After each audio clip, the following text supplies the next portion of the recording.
18VUR YouTube channel ரசிகர்களுக்கு இனிய சித்திரை புத்தாண்டு நல்வாழ்த்துக்கள்.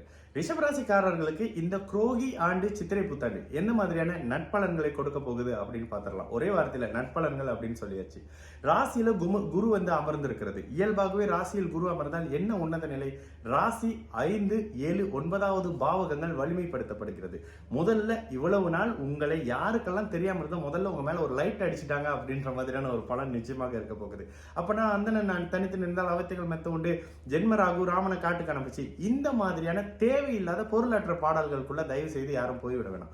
இந்த மாதிரியான விஷயத்துக்குள்ள போனீங்கன்னா ஜோதிடம் புரியாது விளங்காது அப்படின்னு சொல்லிடலாம். சரி, இந்த அமைப்புல ராசியில் குரு வந்து அமர்வது, ஒரு சுபரின் வீட்டுல மற்றொரு சுபர் வந்திருக்காரு, உங்களை புகழ்படுத்த போகிறார். முதலாவது நிலையாக காதல் வெற்றி அடைய போகுது. இந்த வருடத்தில் ஒரு சிறப்பு பலனாக 12 ராசிக்காரர்களுக்குமே நிச்சயமாக காதல் ஒரு அளவுக்கு கைகூடும். அஷ்டம சனி ஜென்ம சனி காலகட்டங்களை தவிர்த்த பிறகு. ஓகேங்களா, இங்கேயும் நம்ம கொஞ்சம் தெளிவாகவே இருக்கணும். சரி, இயல்பாக சுபரின் வீட்டில் வந்து அமரக்கூடிய குரு உங்களுடைய ராசிக்கு 5ஆம் இடத்தில் கிட்டத்தட்ட அடுத்து ஒரு 13 மாதங்களுக்கு குரு 5ஆம் இடத்தை வலுத்து பார்த்து அந்த இடத்துல கேது இருக்கிறது. சொல்ல போனா உங்களுக்கு ஒரு 13 மாதங்களுக்கு புதன் உச்சமாக இருக்கிறார் அப்படின்ற மாதிரியான ஒரு காலகட்டம். முதலாவது நிலையாக திருமணம் நடக்க போகுது. குழந்தைக்கு எதிர்பார்த்து காத்திருந்தவங்களுக்கு நல்ல பெண் குழந்தை அமைப்புகள் கிடைக்கிறதுக்காக காத்திருந்தவங்களுக்கு அனைவருக்கும் குழந்தை சார்ந்த அமைப்புகள்ல நீங்க எதிர்பார்த்ததை விட நல்ல தன்மைகள் இருக்கக்கூடிய மிக உன்னதமான காலகட்டம். சரி, 11ஆம் இடத்துல இருக்கக்கூடிய ராகு என்ன செய்வார்? லாபஸ்தானத்தில் இருக்கக்கூடிய ராகு கேதுக்கள் எப்பொழுதுமே நல்ல பலன்கள் கொடுப்பாங்க.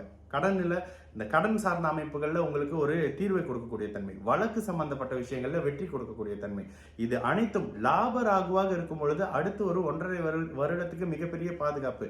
கடந்த 2016, 17, 18 காலங்களில் பட்டு வந்த கடுமையான இந்த அஷ்டம சனி தாக்கத்திலிருந்து இருந்த அனைத்து ரிஷபராசிக்காரர்களுக்கும் இப்பொழுது நல்ல மாற்றங்கள் அடுத்து ஒரு 5 வருடங்களுக்கு இருக்கு அப்படின்னே சொல்லிடலாம்.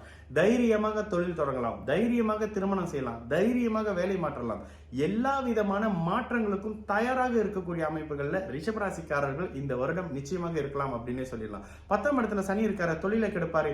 இந்த இடத்துல சற்று அதிகமான உடல் உழைப்பை கொடுக்கக்கூடிய தன்மையில அதிக முயற்சிக்கு பிறகு நல்ல வாய்ப்புகள் கிடைக்கக்கூடிய அமைப்பு. தொழில் சார்ந்த இடத்துல சற்று அதிகமான முயற்சிகள் தேவைப்படும். அதே நேரத்துல உங்களுடைய ராசிக்கு ராஜயோகாதிபதியாக இருக்கக்கூடிய சனி அடுத்து கூட ஒரு இந்த 2025 ஏப்ரலுக்கு பிறகு கூட அவரு 11ஆம் இடத்துல லாப சனியாக அமர்வதுன்றது அடுத்து உங்களுடைய வாழ்க்கையில மிகப்பெரிய முன்னேற்றம் இருக்கக்கூடிய காலகட்டங்கள், குறிப்பாக தொழில் சார்ந்த அமைப்புகள்ல.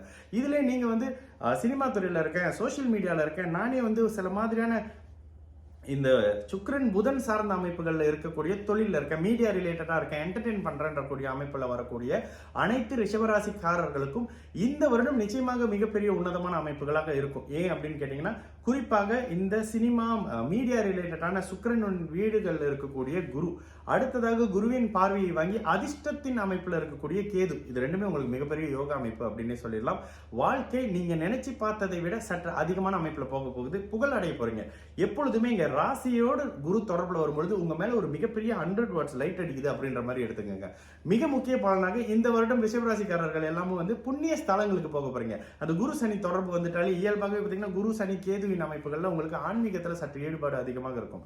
விரும்பிய புண்ணிய ஸ்தலங்களுக்கு போகிறது, ஆன்மீகத்துல சற்று அதிக நாட்டம் இருக்கிறது. உத்ராட்சம் வாங்குறேன், அந்த மாலை வாங்குறேன், இந்த மாலை வாங்குறேன்ற சில தேவையில்லாத விஷயங்கள்ல உங்களுடைய பணத்தை விரைவு பண்றது மாதிரியான அமைப்புகள் நடந்தாலும் வாழ்க்கை நிம்மதியாக நகர போகுது அப்படின்ற ஒரு நல்ல பலனை ரிஷபராசிக்காரர்களுக்கு சொல்லிடலாம். வேலை மாற்றம் வருதுங்க, என்ன அங்க மாத்திரம் எங்க மாத்திரம் மனசு கஷ்டமா இருக்கு, தாராளமாக ஏற்றுங்க. குறிப்பாக சொல்லக்கூடிய இந்த மே மாசத்துல இருந்து குரு பயிற்சி உங்களுக்கு நிச்சயமான சாதகமான பலனை கொடுப்பார். எங்க இருந்தாலும் குரு நல்லவர், பார்க்கும் இடங்களை வலிமைப்படுத்துவார், இருக்கும் இடத்தை வலிமைப்படுத்துவார். அதனோட சேர்ந்து அடுத்தடுத்த கோச்சார நிலைகள் மிக சாதகமான அமைப்பு இருக்குங்க. வீடு வாங்க போறீங்களா, பெண்கள் சம்பந்தப்பட்ட அமைப்புல வர போறீங்களா, இந்த டெக்ஸ்டைல் சாரி மாதிரி பெண்கள் சம்பந்தப்பட்ட அமைப்புல வந்து நான் வியாபாரம் பண்றேன், எனக்கு லாபம் இல்லைன்னு சொல்லி கொண்டு இருக்கக்கூடிய இளைய பருவத்தினர் நிறைய பேர் ஜாதகம் பார்க்கும்போது அதுதானே எடுத்து வரீங்க. உங்களுக்கு சாதகமான அமைப்பு இந்த டெக்ஸ்டைல்ஸ், மீடியா, பெண்கள், அழகு, இந்த பியூட்டி பார்லர் மாதிரியான விஷயங்கள், ஒருவரை அழகுபடுத்தக்கூடிய அமைப்புல இருக்கக்கூடிய அனைத்து ரிஷபராசிக்காரர்களுக்கும் இந்த வருடம் நிறைவான நல்ல பலன்கள் அவரவர் வயது, தகுதி, இருப்பிடத்திற்கு ஏற்றாற் போல இருக்கும்.